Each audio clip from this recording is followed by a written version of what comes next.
Hello everyone, welcome back to your property. आज हम BSA के सेक्शन 141 एंड 140 को कवर करेंगे।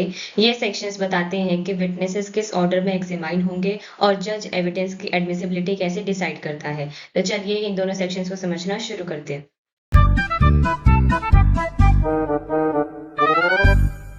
सेक्शन 140 जो है ये बताता है कि कोर्ट में विटनेसेस को किस ऑर्डर में बुलाया और एग्जामिन किया जाएगा।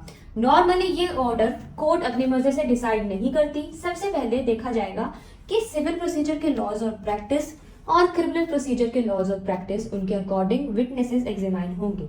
अगर कोई लॉ या रूल नहीं है, अगर किसी सिचुएशन के लिए कोई स्पेसिफिक लॉ या प्रोसीजर अवेलेबल नहीं है, तो कोर्ट अपने डिस्क्रिशन यानी कि जुडिशियल डिस्क्रिशन से डिसाइड करेगी कि विटनेसेस किस ऑर्डर में एग्जामिन होंगे।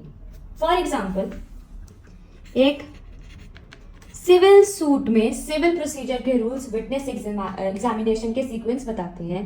कोर्ट उन्हीं रूल्स को फॉलो करेगी, लेकिन अगर किसी अनयूजुअल सिचुएशन का लॉ में मेंशन नहीं है तो जज खुद एप्रोप्रिएट ऑर्डर डिसाइड करेगा।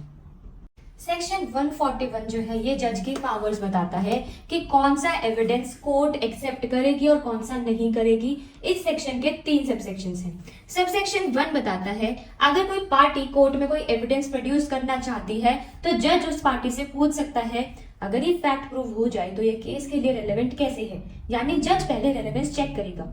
अगर जज को लगे कि फैक्ट रेलेवेंट है तो एविडेंस एडमिट करेगा, अगर रेलेवेंट नहीं लगता है तो एविडेंस रिजेक्ट कर देगा। फॉर एग्जाम्पल, प्लेंटिफ जो है वो एक व्हाट्सएप चैट प्रोड्यूस करता है। जज पूछता है ये चैट डिस्प्यूट से कैसे रिलेटेड है।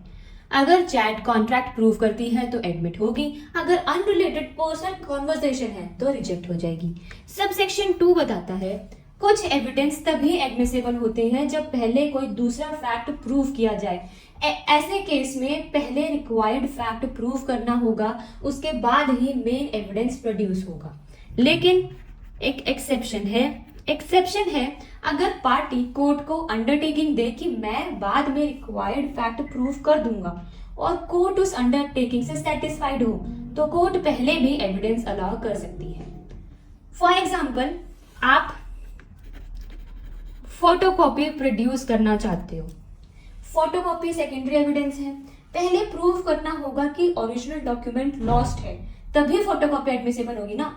या कोर्ट अंडरटेकिंग एक्सेप्ट कर सकती है कि ओरिजिनल लॉस बाद में प्रूव किया जाएगा। ठीक है। सबसेक्शन 3 जो है ये बताता है कि कभी कभी एक फैक्ट की रिलेवेंसी किसी दूसरे फैक्ट पर डिपेंड करती है। ऐसे केस में जज के पास डिस्क्रिशन होता है। जज चाहे ऑप्शन 1, जज चाहे तो पहले फर्स्ट फैक्ट का एविडेंस अलाउ कर दे, बाद में सेकंड फैक्ट प्रूव करवाएगा। या फिर जो ऑप्शन 2 है वो है कि या तो पहले सेकंड फैक्ट प्रूव करने को कहे, उसके बाद फर्स्ट फैक्ट का एविडेंस अलाउ करे। ये कंप्लीटली जज के जुडिशियल डिस्क्रिशन पर डिपेंड करता है। फॉर एग्जाम्पल, एक इलेक्ट्रॉनिक रिकॉर्ड तब रेलेवेंट है जब पहले उसकी ऑथेंटिसिटी एस्टैब्लिश हो। जज डिसाइड करेगा कि पहले इलेक्ट्रॉनिक रिकॉर्ड देखना है या पहले ऑथेंटिसिटी प्रूव करनी है। ठीक है। अब एक इलस्ट्रेशन के साथ भी समझते हैं।